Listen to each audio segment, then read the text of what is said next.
I know how challenging it can be for brands to discover, create, and to tell their own brand story. After years of working with Spanish as well as international clients like Cartier, MasterCard, and Hugo Boss to tell their stories, I'm hoping that I can share some experiences and ideas with you that will help you to become a storyteller yourself. So, what are we going to cover? What is storytelling? Why do human beings tell and listen to stories?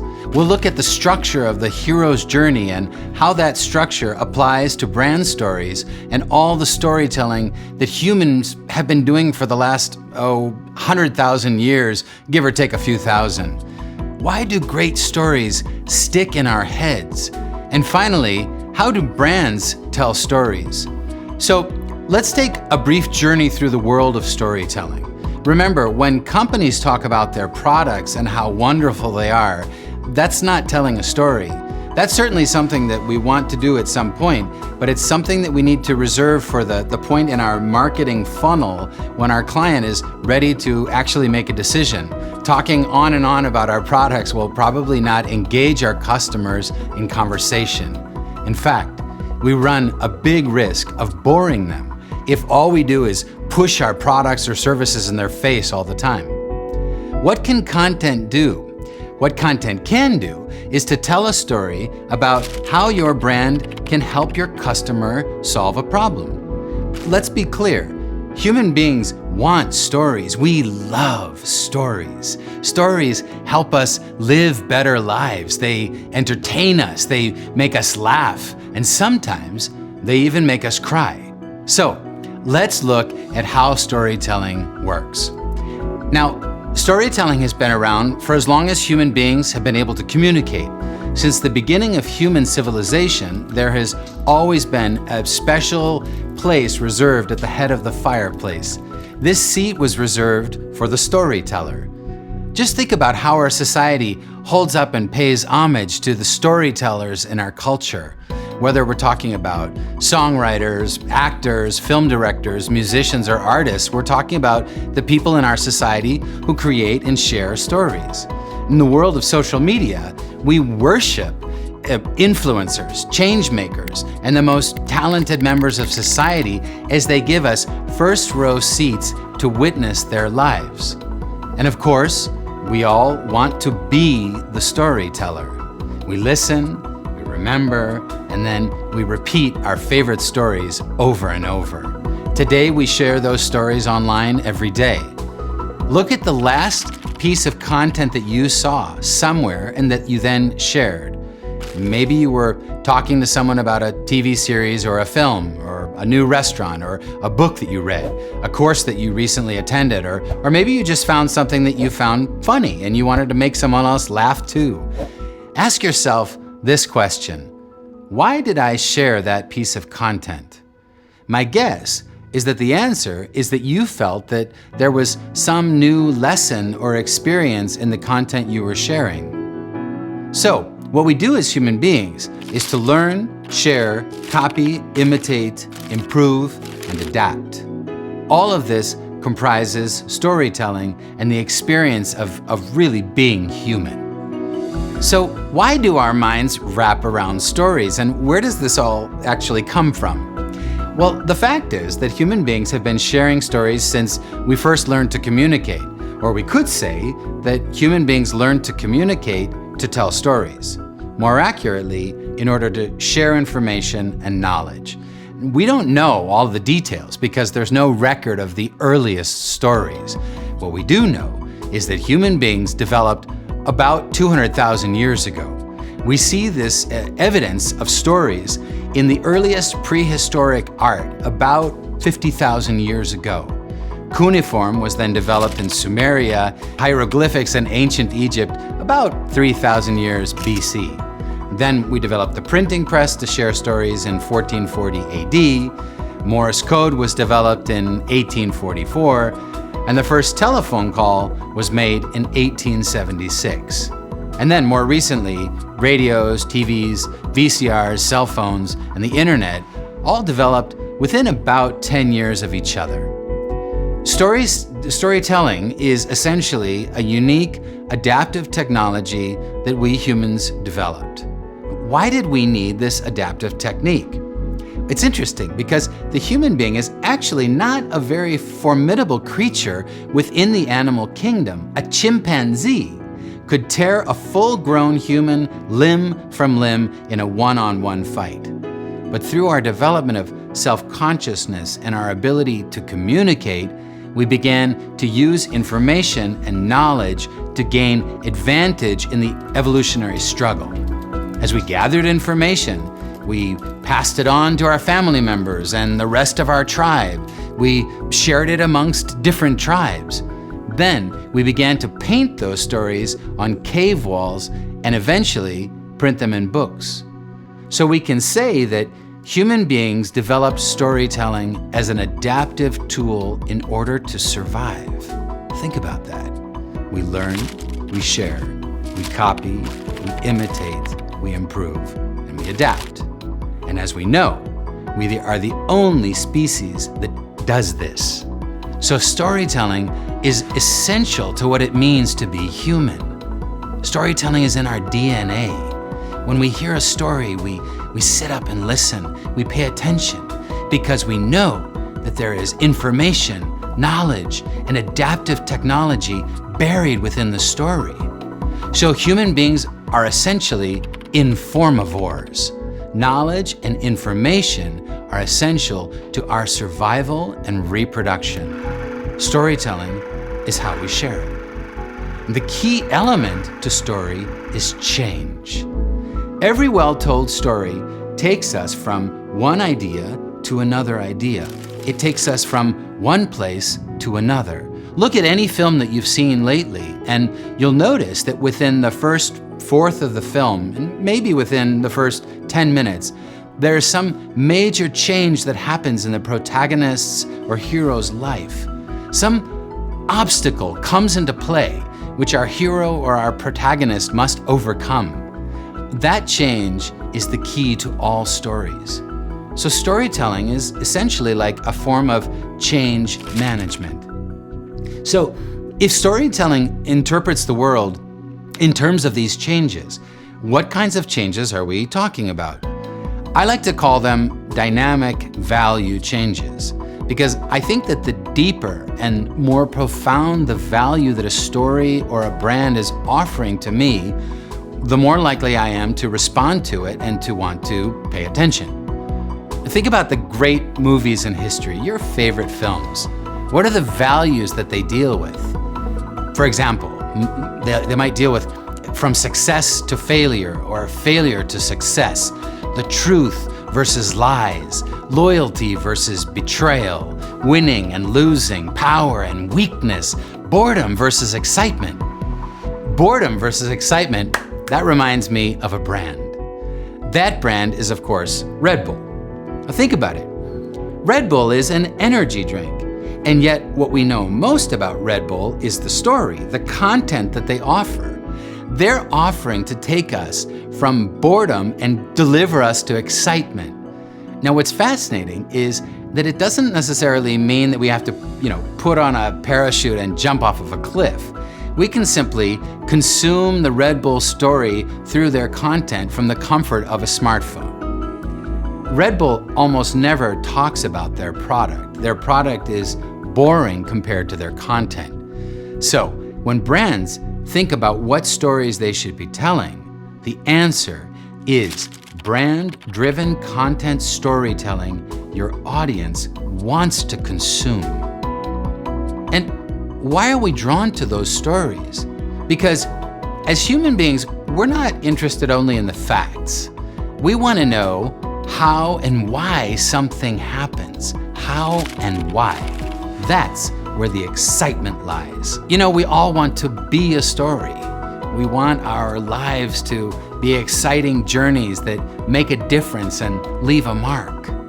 We dream, we imagine, we hope and plan for a bright future where we will overcome our challenges. And yet we face those challenges. We learn from each one and we move forward. As we grow, we gain confidence. And from time to time, when we're lucky, we find teachers along the way who help us to overcome our obstacles. We learn from those teachers. They provide us with the tools and the knowledge that we need. We take those tools and learn how to apply them. So we adapt. And as we adapt, we change the human condition little by little. We change. Just think for a moment about all the changes and adaptations that human beings have gone through in recent history. Stories. We want our lives to be a story. And when someone comes along who can make our lives better somehow in the way that we want to make it better, we sit up and listen. We pay attention and we engage. What's fascinating is that a well-told story, now listen to this, a well-told story implants in our head patterns of possible behavior as if they were the memories of actual experiences. Think about that. When you read a novel or see a film or listen to a tale, your brain assimilates that learning and experience as if it were your own memory. That's pretty powerful. Let me show you a shoe. What is your impression of the shoe? Does it look well made? Is it attractive? Would you buy it? Whether or not you would buy it, how much do you think it might cost? What value does it have? What value would you give to it? Now, look at the same pair of shoes, but with a small change. What just happened? The shoes are exactly the same, but something has changed. You might say that a logo was simply added to the shoes, and you would be correct. You might say that now you have more faith in the shoes being well made, and you might be right. But if you were to say that these shoes just got a story, I think you would be 100% correct. So what we've done is we've taken a simple product, but then we've given the product a story. So what is that story? We know that the Nike slogan is, "Just do it." Now, what do we mean when we say just do it? Who is Nike talking about? Nike is not talking about themselves and about how great their shoes are they? No. The hero of the Nike story is not Nike. The hero of the Nike story is you. What problem are you facing? Well, you maybe feel unmotivated. Maybe you're feeling lazy. Maybe you have a real physical limitation to overcome. Maybe you're getting out occasionally and exercising, but you know that you could do much, much better if you would only try. And that's the story of Nike. So where is Nike taking you from, and where are they taking you to? If we look at the Nike story and we analyze it in terms of traditional storytelling structure, which we call the hero's journey, you'll see we can draw a direct comparison between your favorite movie and your favorite brand. Every brand hero has an obstacle or a problem that they have to overcome. They need the brand. So the brand steps in as a mentor or a guide to the hero of our story, like an Obi-Wan Kenobi or a Yoda if you're a Star Wars fan, or Gandalf if you're more of a Lord of the Rings fan. Oftentimes, brand messaging talks about the brand as if the brand were the hero. That's a mistake. The client is the hero, and they want the plan and help to overcome their obstacles. They're given a plan to make it through, and if they achieve success, then we have a happy ending. Now, the Nike story is that you are blocked in some way and you're not achieving your full potential. And the brand's simple message is that constant reinforcer telling you that there are no more excuses. The only person who is responsible for your success is you. So what is the dynamic change that Nike is offering? From the unmotivated amateur to the motivated champion. And all of this story is packed into one simple swoosh. Remember, all brands started out small one day. You know, there was a little coffee shop down by the market in my hometown of Seattle. It made great coffee right in the heart of the old part of the city. It was a small start, But they had a big story to tell. It was one of the first coffee shops that put sofas and big soft chairs and made you feel like you were having coffee in someone's living room. That coffee shop was called Starbucks.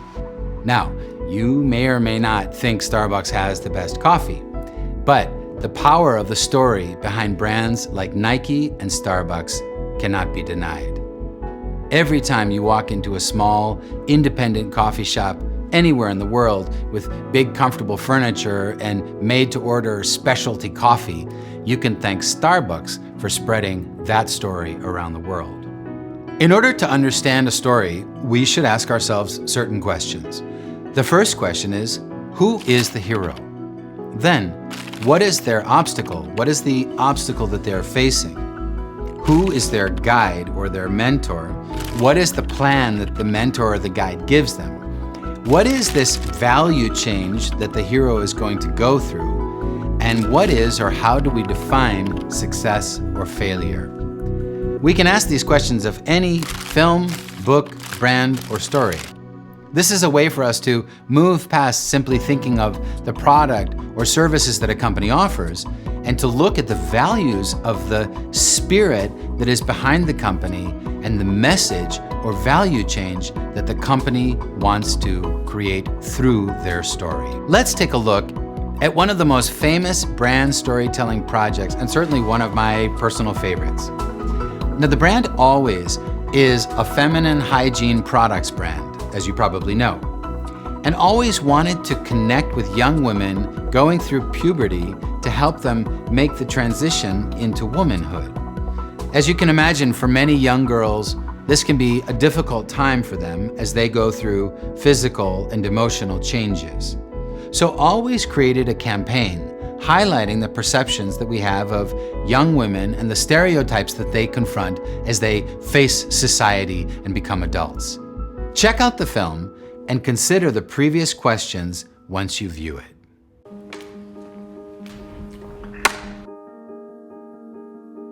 Hi, Erin. Hi.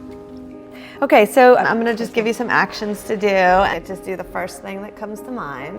Show me what it looks like to run like a girl. My hair.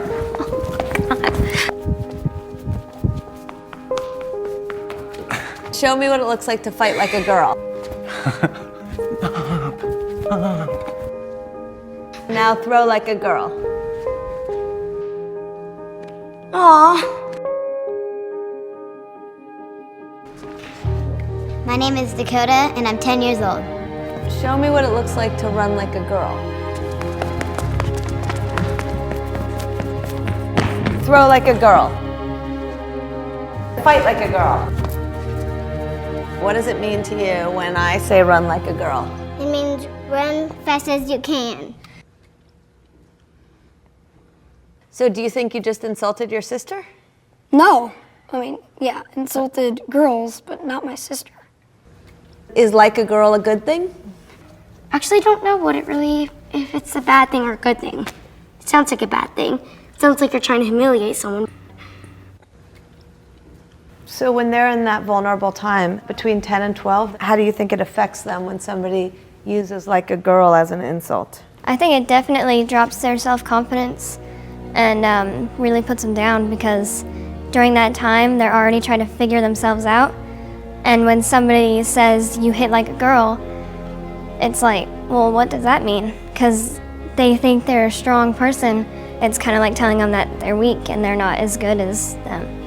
And what advice do you have to young girls who are told they run like a girl, kick like a girl, hit like a girl, swing like a girl? Keep doing it, because it's working.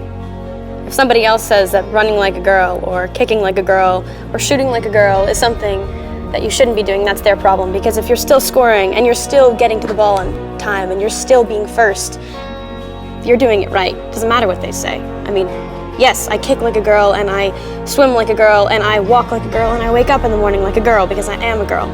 And that is not something that I should be ashamed of. So I'm gonna do it anyway. That's what they should do. If I asked you to run like a girl now, would you do it differently? I would run like myself. Would you like a chance to redo it? Yeah.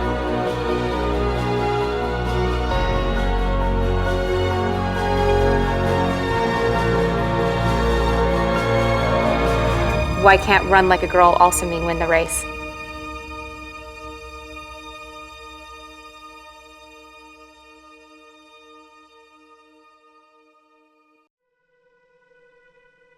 So, let's consider the questions that we posed before.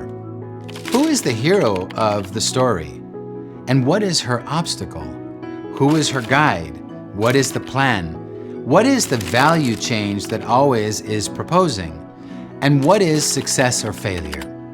As you can see, Always has created an incredibly powerful story that reached out to millions and millions of people around the world. Now, without any introduction, I'd like to show you another film, and I'd like you to consider the same questions, but this time in a campaign launched in Brazil by Coca-Cola called This Coke is a Fanta. Check it out.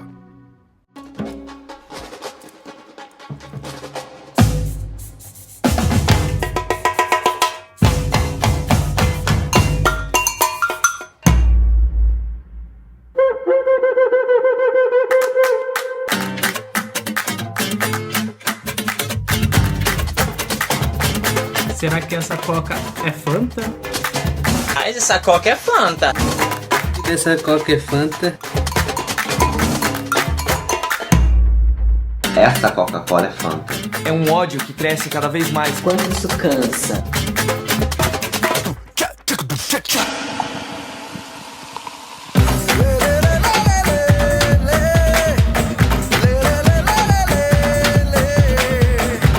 A campanha foi chamada de Essa Coca é Fanta. E daí? Eles transformaram aquele jargão. Colocaram Fanta dentro da Coca. Eu estou apaixonada.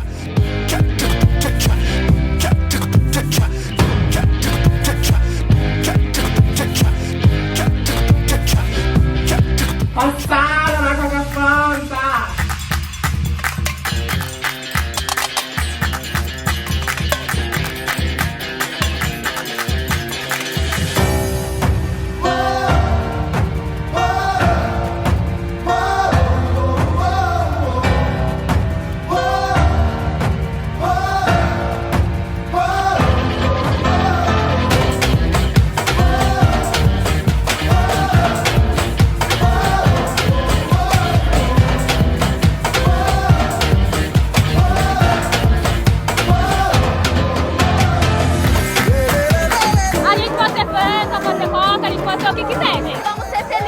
Essa Coca é Fanta, e daí? E daí? Essa Coca é orgulho, essa Coca é o respeito, essa Coca é Fanta. I would encourage you to consider the same storytelling questions about This Coke is a Fanta campaign, but also to take note of the fact that the campaign had such a strong viral impact that it had over 1 billion media impressions with 0 media or paid advertising invested. As you can see, when a brand dares to tell a powerful and meaningful story with a dynamic value change that matters to many people, the results can be completely astounding. I hope that this video has been interesting and informative to you. We've looked at what storytelling is, why humans tell stories, and how brands use the same storytelling techniques that your favorite movies use. I'd like you to reflect for a moment on the lessons that you've learned during this session, and if you'd like to, take time to share them with your classmates and your teacher, and most importantly, send them to me and let me know what you take away from this session.